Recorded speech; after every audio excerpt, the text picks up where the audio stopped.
We look into why it's been hard to figure out the economic impact of their walkouts. Welcome back. Michigan Senate passed the Clean Energy and Jobs Act this afternoon. The climate-related bill gives the state the power to approve certain energy projects. It takes that decision-making ability away from local townships. Fox 17's Sam Lanstra explains why some leaders say it's an overreach while others think it's overdue.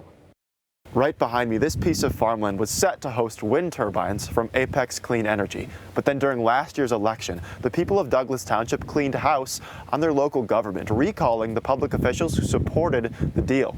But now, because of a new state bill, all that overhaul might not even matter. This has split families. This has split neighbors, friends. It has been terrible for this community, and I blame the company. Right now in Douglas Township, wind turbines must stand shorter than 350 feet, be not much louder than a 35 decibel whisper, and not cast an ever-spinning shadow in another person's backyard. And we really were thinking, we did it. Everyone is safe in Douglas Township. To have the state step in like they did, and then to find out that the exact same company, Apex, is behind a lot of this at the state level, was just so disheartening. The current ordinance came after the township supervisor, clerk, and a trustee were recalled by people who cried too tall, too close, too loud. And it would be like having a child stand in the hallway and flash a light on and off and on and off, to the point that usually you would want to go knock it off, you know?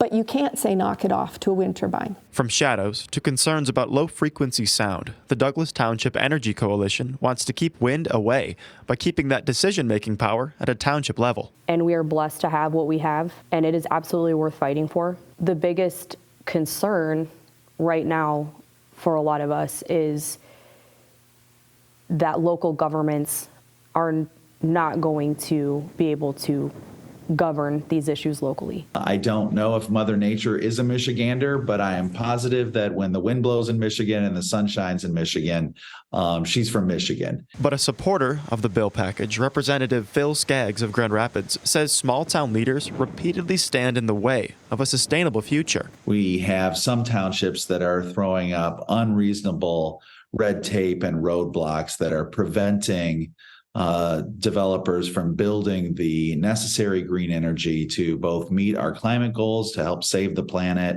and also to generate Michigan energy right here in Michigan. The legislation would let the Michigan Public Service Commission make the call on wind projects of 100 megawatts or more, approximately 700 acres of land, according to Skaggs. For solar and battery projects, the threshold is set at 50 megawatts or more. I don't believe that there should be a statewide takeover and these community issues because they're so highly contested. But the representative for Douglas Township says Douglas still should get the final say. I just think these decisions are best left at the local level where folks are held accountable by their community members, not a panel of unelected bureaucrats that really can't be held accountable. And one of his constituents agrees. This is about the vote of the local person. We have a governor who says local votes matter, individual. We need to count every vote. Well, we counted every vote. In Douglas Township, Sam Lanstra, Fox 17 News.